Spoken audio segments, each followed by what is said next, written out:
Why Am I Yelling Live? I'm your host. I'm Krista. I am a certified relationship and parenting coach, and I help parents navigate the exciting path of raising children by addressing the fear, embracing the milestones, and encouraging a creative and positive family dynamic.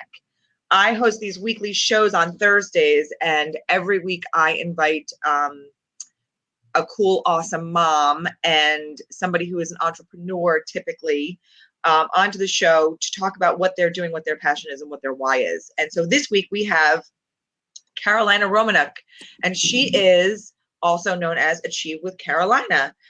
She's a certified pediatric sleep consultant and an international children's author. And I know that I needed you 11 years ago, so I can't wait to talk to you about the tips that you have today. And so today we're talking about how to get through the holidays while keeping your children's priority, their sleep patterns a priority. So welcome. Thank you for being here. I'm so excited to have you here. And tell us a little bit more about you. Tell us about your why. Tell us about getting our children to sleep. I love this story. Well, thank you so much for having me, Krista. One of the main things that I've noticed when I started doing this is when I had my kids, I did a lot of reading on my own. And I don't want to say it comes naturally, to anybody to really put their children to sleep. They have to be, there's always a training period or a learning period for everybody, especially when you're a first-time mom. So I was never really around children until I had my own. Until Makes sense. Yeah, well, so I just enamored myself with lots of reading on anything that I could get my hands on sleep. And then we would start to have our friends that would come over, and I would put our kids to sleep, and then I would come out. And then I would get like 6 heads looking at me, like, why are you out of the room? Why are you in there sleeping with them? So, that's me. That's me. Oh, by the way, that's me. Yeah. So, and that usually I get that quite often. So I just started telling them a couple of tips. And then what ended up happening is I started getting lots of other friends on top of friends, and then like colleagues and stuff like that. And then I just realized, my background is in finance, and it wasn't my cup of tea. I got the degree just to get the degree, and it wasn't where my passion was. I love helping people, and especially parents. So that's how I kind of got into it. I went through the Family Sleep Institute, got my education through there, and it's kind of, history from there. So what I really wanted to talk today about is with the holidays coming up, I get lots of questions saying, if I just started sleep training, or I want to start sleep training, but then the holidays are coming up, we're going over my in-laws, the grandparents' house, or I'm having relatives over, and what's going to happen with their sleep? So it's natural, things will start to progress when you have friends and family over. They want to spend more time with the kids, especially if they don't see them often. So when parents are trying to stick to a schedule, and then you get a grandparent that tells you, come on, just a couple of more minutes, let them stay up, I never see them, or they'll take the grandchild, they'll put them on the lap, and they'll just say, it's okay, mommy doesn't mean it, we'll just play a couple. I have those parents. Yeah, I think they all do. But it's nice because they just want to spend time with the kids. But at the same time, they don't realize that you're the one that's waking up at 2, 3, 4 in the morning and putting them back to bed. So how do you actually balance out with not having a hissy fit when they want you to, when they want to actually spend some time with, their niece, nephew, grandchild, whatever the case is, but you're still keeping your sanity and at the same time allowing your child to continue on with the training process. So what do? One of the things is that you can implement is, for an example, if you're going over to someone's home, you can bring in their sheets, anything that's comforting for the child that can help them sleep. I wouldn't necessarily wash the sheets right away because you want to keep the scent of the home. So that's one of the things that you can use. Any toys that they like, or anything that's just comforting for them, you want to recreate the home. So your home in someone else's home. I don't mean by taking the crib with you and all that other stuff, but anything that you can take with you that's mobile, like a white noise machine, their teddies, if they have any favorite blankets, the bedding, things like that. Also making sure that you're trying to stay as consistent as possible with the timing of sleep as well. That plays a significant role in it. So If someone does tell you, well, let them just stay up a little longer. It won't hurt them. It's just, a couple of minutes. A couple of minutes goes into 40 minutes, goes into Yep. an An hour. Yep. and then you have to wait until their next cycle when the child calms down, because when you finally say, okay, that's it, we had enough, it's enough playtime, it's time to go to sleep, they're so jacked up and they're wired that they're not going to want to sleep. And then you're like, okay, now we have to really wait this out now. Uh-huh. So what you do is you can ask that family member to be part of the process of sleep. So Include them. I love that. Yeah, so you don't have to separate yourself from the entity. So if it's grandma, you're an aunt or an uncle, someone that wants to be part of the process, have them help with bath. They can read a book to them. Right. Do the wind down. It's better because they're not jacking them up on all this adrenaline and right. hyping them up, which most of them do think that. Most of our family members, even ourselves, we think that in order for a child to be happy and to have a good time, they have to be all crazy. Crazy and within all this energy. And if they're quiet or if they're just relaxed, something's wrong. They're having fun. And it's quite the opposite. So if you create a very important bonding experience, like reading a book, telling a story, talking about the day, what their favorite part was during the holiday, things like that, it would really help with one is the bonding. Two, you will still stick to the schedule, so you're not really going away from it, and you're not going to have those 2-3 o'clock in the morning wake ups if you're sticking to the proper bedtime and for naps. Right. I love that. And so you can start this with a child at any age, like seriously, like a brand new baby. Fresh new baby. right out of the womb, you can do that. It's usually it's at 4 months. That's when you start to sleep train a child. Okay. Which is really just creating a sleep hygiene plan, instilling proper hygiene pieces, meaning a white noise machine, the environmental aspect, making sure their naps are proper, that they're age appropriate, creating a healthy and conducive environment for sleep.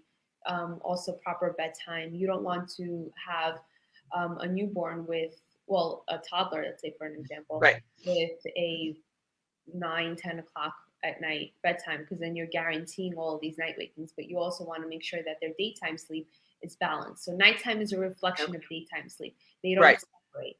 So if daytime sleep is poor or it's just not happening at all, then you already know nighttime you're going to have lots of night wakings. So what is like the ideal sleep cycle for, let's say, a toddler? It all depends on the age. Yeah, it all depends. The sleep cycles, they're already ingrained. So it's usually every 90 to 120 minutes at night.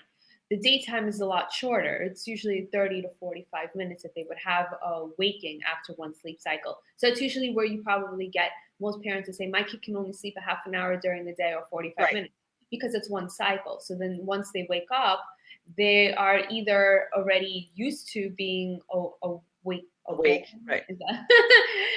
That's up. That someone will come in during that time and they'll say, okay, we're done. It's time to get up. So instead of giving them the time to actually try and elongate that nap, they would just barge in and say, okay, I see you're not sleeping anymore. But if you wait a couple of minutes, it's normal for a child to cry during that time, to start talking to themselves at that time, to stand up, sit up, anything after a 30 to 45 minute waking during the naps, because it's a light stage of sleep. If you give them enough time, most kids do go back to bed, which can be between 15 to 20 minutes or so after that, because then they go into the next cycle. Right. I have to say that with my first, he was a horrible napper. My second one did this, exactly that. Like he would sleep and then he'd wake up for a minute and then he'd go right back down. And it was like, oh, you're much better at this than the other one was. Yeah, every child is different. I have 2 kids myself. They're both completely separate, different sleepers, different personalities. It's crazy. They completely look different themselves also. So, see, mine look identical and they are not. Like they could not be further from each other than it's crazy. And they're not, like they're 6 years apart, but yes. But you also want to make sure that no matter how many kids you have, that you shouldn't feel as though I should have this sleep thing figured out by now. If you have Right. 1, 2, 3, 6 kids, it doesn't really make a difference because every child is different. So I Right. do that often as well, that a mom would tell me, oh, this is my 4th child. I should have already had this Right. I know, down. I should know this. Right. Yeah, I should know this like the back of my hand, but it doesn't work that way because every child is different. You might have 3 sleeping beauties and then you have a 4th child and then they're a terror that Right. you don't know what's going on.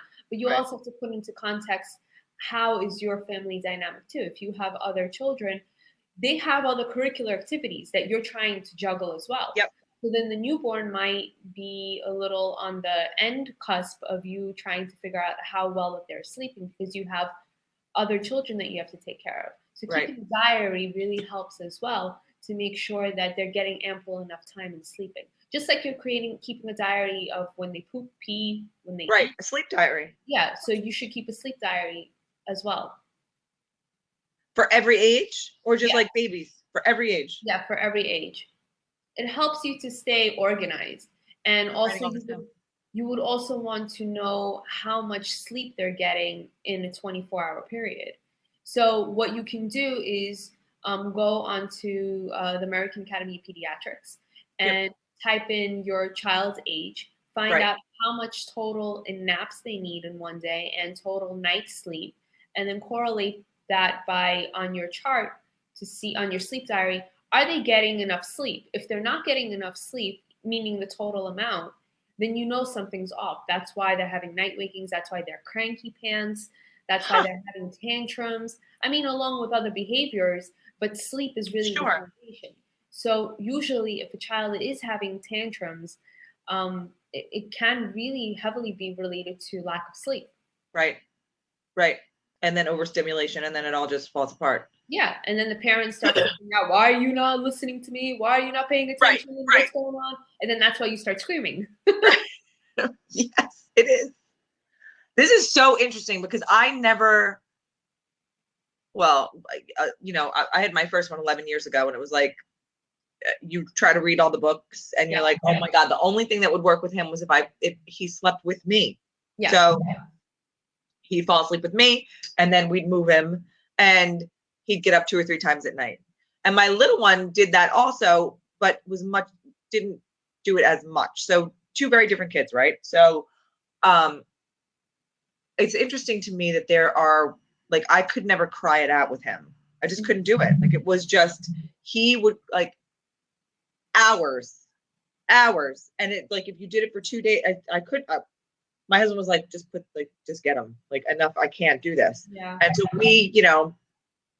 we probably made the wrong decision, but he's 11. He sleeps on his own now. He's been sleeping by himself for many, many years. So it's not, but I think it's interesting. And so do you advocate for like the crying it out thing, or like, I don't, how does it work with babies? So a method is like cry it out, for example. It's only 10% of what you should be actually focusing on when you're sleep training a child. A method, they all work. So whichever method that you type in on Google, right, as long as you stay consistent with it and it matches your child's behavior, it works. Gotcha. But again, it's only 10% of what you should focus on. It's not going to solve your night wakings if they're having crappy naps or bedtime is really late. Right. Because then there's an inconsistency, there's an imbalance in their system. So there's several components that I go through in my program, the sleep trifecta, which is the right amount of sleep at the right time and then in the right place. So you want to make sure that you're putting all of those features together. And then the last part that you should focus on, like this much, is the method. And you should pick one that you feel confident in utilizing, because you're going to be the one that's going to be implementing it in the middle of the night. Yeah. And also during naps. And it has to complement the child's behavior. So if you've been implementing, for example, rocking, or if they're in a swing, and that's the only way that they know how to fall asleep, you're not going to implement a cry it out approach or anything direct because it's going to backfire on you. All you're going to get is a red hot steaming baby coming out of it. So you want to make sure that what you're doing has an exit strategy from what you're already implementing. So if you're rocking the baby to sleep, and that's the only way that they know how to fall asleep, or if they need the boob or a bottle in order to fall asleep. Right. Start with that, but you create an exit strategy. And that's where I would also come in to help with that. Create an exit strategy. Yeah, because there's no reason for you to start from scratch all over again. If they're used to something, why not utilize that, Right, benefit, but exit from it? Because you want to reach your goals. So you should right, know what your goals are, and they have to be realistic. You can't say in 1 week, I want my baby that's been sleeping with me for 9 months all right, of a sudden to be sleeping in their own bed, in their right, own room, without feeding at night in 1 week. right, That's not realistic. right, They're not machines. They're human beings. right. So you have to be realistic with what you're doing and making sure that if you're focusing on sleep training, that's all that you should be focusing on. No parties, no sleepovers, no grandma's house, no Right. coming over during that time. And if they are, you have to be really stern on your schedule. Like Right. nothing can, disrupt. Right. You can't deviate from that. Yeah. Right. And how long would you say it takes to sleep train a child? Like they're all different, right? So they're all different. It depends on the intensity of the case, but usually on an average 2 weeks. Sometimes I get some cases that the children are, it's very intensified. So meaning the approach that they're used to, they have so many associations that what I would want to do is to put them in steps. So we would start to take apart the most intensified piece. So for an example, if they're falling asleep with the parent in their bed, that's the only way that they can sleep. They're breastfeeding in order to fall asleep as well, and they need to be rocked, and they need to have, like a lovey or something else. So that's 4 pieces that you really need to look into. So the first thing we would work on is eliminating the feed, of course, depending on the age of the child as well. Right. Once that is accomplished, we do a big check, and then we work on to the next thing. So you want to work in increments. Sometimes some parents, they want to do it really quickly. So then we can work on all aspects. Again, it depends on the child. If the child associates pieces really fast, then you got to speed up the process. You don't want to move too slow also. So then you're trading one association for a new one. So you want to always make sure that you're continuing on with the process and you're seeing progression. That's why the sleep diaries are also really important, because you want to put in them what time the child wakes up, what time they fall asleep, how their mood is. How they went. Right. Yeah, how they went down. If they're really cranky when they wake up, that means that they're not having enough sleep. So you would want to, maybe either make the nap or bedtime a little bit earlier, do it in increments, test it out, see how it goes. Every child is different, but there is a guideline where you would want to kind of begin. Right. I love this. Oh my God, this has been so informative. I can't. Oh my. Juicy. Where were you 11 years ago? My kids sleep through the night now. Damn it. Well, I hope so at 11 years old. Yeah, they're 11 and 4.5. And, the 4.5-year-old he's funny. Now he comes in just because his covers have gotten kicked off and he just wants me to put them back on. He doesn't want me to lay with him. He just wants to wake me up. And I tell him that every time. I'm like, seriously, you just want to wake me up. That's what you want to do. And I don't go back to sleep the way everybody else in my household goes back to sleep. So I'll be up until I'm up pretty much every day at 4:30 because that's his time. For some reason, it's 4:30. Between 4 and 4:30, he waltzes into our bedroom and he's like, "Can you fix my covers?" Wait, what? You can't pull a blanket up over yourself? Stop. Why don't you get a sleep sack? Really? Yeah. For that age? Yeah. I think they have them. You can Google it. I'm pretty sure that they have something. He actually wants this thing called a zippy sack. Oh, my son saw that yesterday. He's like, "Mom, I want that, but I want the Power Ranger version." I'm like, "Really, kid?" That's what mine does. He's like, "Mom, I totally need a zippy sack. Maybe I should get him a zippy sack." I mean, it looks cool. Huh. That's a thought. Yeah, but look into the fabric that's made from it because you want it to be. Yeah, I don't want it to be like. You don't want him sweating in the middle of the night. Right. They have similar things. Yeah, you can do that. They have actually you can get 20% off from Nini and Pumpkin that I'm affiliated with. Yeah. They have a awesome sleep sack. I don't think it goes up until that age, but what you can do is the bottom of it opens up so it becomes like a wearable blanket so the legs can come out and the rest of it is a blanket. So if he's wearing PJs and socks, then he'll still be comfortable in it, and his arms are all open. So Right.